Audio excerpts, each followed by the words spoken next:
Bonjour à toutes, bonjour à tous.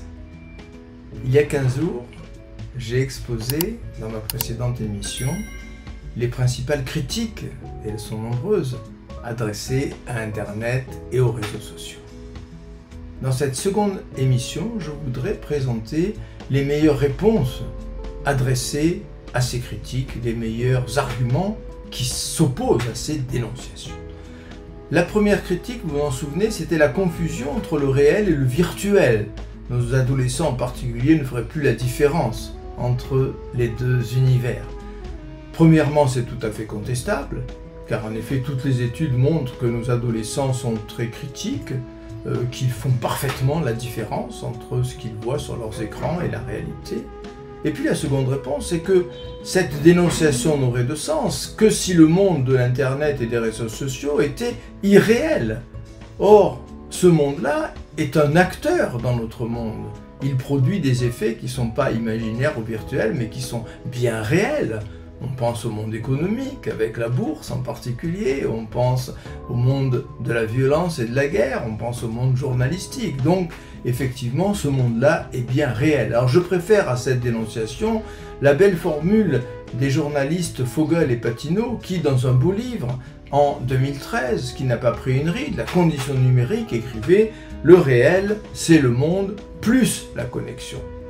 Le réel, c'est le monde plus la connexion. Ce sont ces deux facettes aujourd'hui de la réalité. La deuxième critique, vous vous en souvenez, c'était le tribalisme. On se renferme dans des petites communautés, on ne pense plus que dans l'entre-soi. Étions-nous moins grégaires il y a quelques décennies, quand nous regardions tous l'unique chaîne de télévision qui existait? Étions-nous moins grégaires lorsque nous prenions pour argent comptant tout ce qu'on lisait dans les quelques rares quotidiens nationaux qui faisaient et défaisaient l'opinion? Je ne crois pas.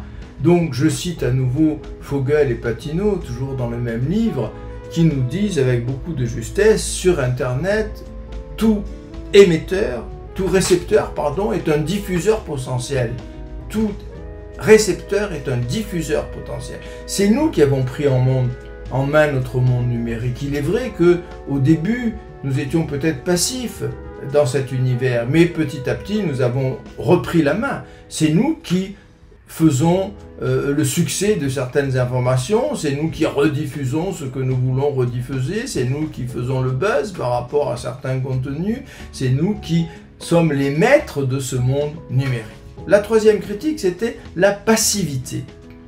Et cette passivité est très contestable, là encore, et le meilleur adversaire de cette idée de passivité, c'est le regretté Michel Serres. Peu avant sa disparition, il a écrit deux remarquables petits ouvrages, Petite poussette en 2012 et Le gaucher boiteux en 2015.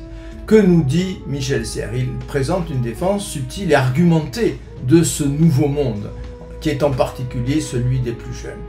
Nous avons affaire aujourd'hui, avec Internet et les réseaux sociaux, à une bibliothèque mondiale qui contient tout ce que la culture universelle a produit de contenu, d'œuvres d'art, d'ouvrages, de réflexions, et nous n'avons plus qu'à puiser dans cette immense bibliothèque. Cela remettra sans doute en cause la transmission des connaissances. Et c'est bien ce que dit Michel Serres, je le cite, « Les cours en ligne rendent-ils encore nécessaire la concentration des étudiants, professeurs, labos, amphibibliothèques en un même lieu nommé université ?» Pour Michel Serres, la réponse est non. Les MOOC, MOOC vont prendre le relais, les cours en ligne vont prendre le relais. Alors, faut-il pleurer sur la disparition des amphithéâtres quand on voit ce qui se passe à Sciences Po? Il n'est pas certain que nos pleurs soient bien légitimes, mais je passe rapidement sur ce sujet sensible. Et je cite une seconde fois Michel Serres, qui écrit « Nous sommes en train de devenir tous des petites poussettes », et voilà ce qu'il dit, « portable en main, maintenant, tenant en main le monde. » Tenant en main le monde. Voilà ce que sont devenues ces nouvelles générations qui sont tous sauf passifs.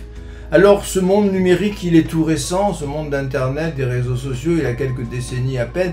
Laissons ce monde développer ses capacités, toutes ses virtualités, avant d'émettre des jugements qui ne peuvent aujourd'hui qu'être parcellaires, qu'être précipités. Laissons ce monde déployer ses possibilités avant de le juger.